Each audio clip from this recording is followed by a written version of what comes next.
Bien-aimés, je vous adresse mes salutations affectueuses au nom de Jésus-Christ. Comment allez-vous? Dites-vous, nous allons bien et nous sommes heureux, mais cela ne suffit pas. Vous devez être diligents. Le Seigneur dit, mes enfants, soyez diligents. Vous vous demandez peut-être ce que je veux dire. Regardez ce qui se passe dans le monde aujourd'hui. C'est la fin des temps. La venue du Seigneur est proche. D'un côté, il y a des guerres et des rumeurs de guerre. De l'autre côté, les famines font rage. D'un côté, les épidémies frappent. De l'autre, ce sont les catastrophes naturelles. Il y a beaucoup de destruction à cause des inondations, des éruptions volcaniques, etc. Il existe de nombreuses catastrophes naturelles de ce genre. Ensuite, il y a les accidents, des accidents d'avion et d'autres types d'accidents. La mort et le sang versé augmentent. Si vous demandez pourquoi cela se passe ainsi, c'est parce que la fin des temps sera comme cela. Le mal augmentera dans le monde. Ce qui est dit dans la Bible s'accomplit. Que devons-nous faire? Que dit le Seigneur à ce sujet? Romains 12, 11. Ayez du zèle et non de la paresse, soyez fervents d'esprit, servez le Seigneur. Il dit 3 choses. Premièrement, il ne faut pas être à la traîne, mais être diligent. Si vous demandez pourquoi, c'est parce que votre adversaire, le diable, rôde comme un lion rugissant, cherchant qui il dévorera. Le diable est un esprit malfaisant qui se cache dans le monde spirituel et agit. Il ne cesse de faire beaucoup de choses pour faire le mal, attaquer et étouffer les enfants de Dieu. Vous devez donc faire attention à votre ennemi. Il introduira de fausses doctrines. Il dira des mensonges et vous fera y croire. Il prendra l'écriture, l'interprétera faussement et vous fera y croire. C'est ce que dit la Bible. Vous ne devez pas être lent à croire tout cela, mais être diligent. Vous devez vérifier si le Seigneur l'a dit, s'il l'a dit pour cette raison, et essayer de comprendre les Écritures. Non seulement cela, mais vous devez aussi être fervent dans l'esprit.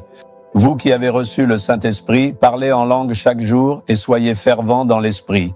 Ceux qui ne l'ont pas encore reçu, vous devez recevoir le feu du Saint-Esprit dans votre vie. Si vous êtes fervent, aucun mal ne vous atteindra. Le diable rôde simplement comme un lion rugissant. Savez-vous de quoi le lion a peur? Du feu. Les animaux sauvages ont peur du feu.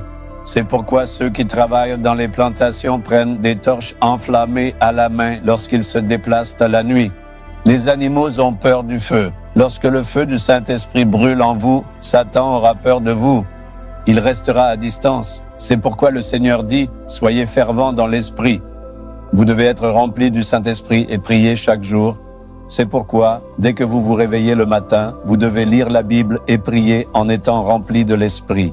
Parce que vous ne savez pas quand, où et à quelle heure Satan viendra vous attaquer.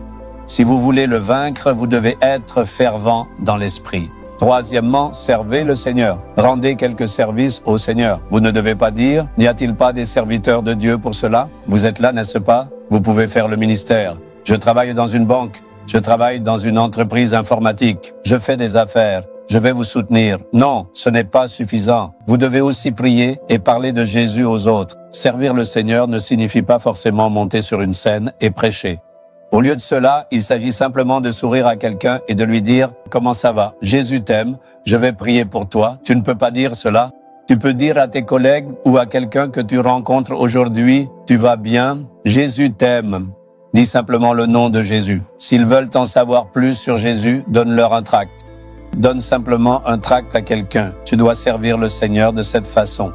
Quand tu sers le Seigneur sera content et il te protégera et te bénira. Le diras-tu au Seigneur? Seigneur, permets-moi de ne pas être négligent, mais d'être toujours zélé. Permets-moi d'être fervent dans l'esprit. Permets-moi d'être rempli du Saint-Esprit. Permets-moi de te servir. Accorde-moi la grâce de te servir et de parler de toi aux autres. Enlève ma peur et ma timidité. Donne-moi la grâce de te proclamer aux autres. Au nom de Jésus, je prie. Amen. Amen. Abonnez-vous à la chaîne YouTube Jésus Redeems français. Cliquez sur le bouton s'abonner et cliquez également sur l'icône cloche pour recevoir des mises à jour sur nos nouveaux programmes quotidiens.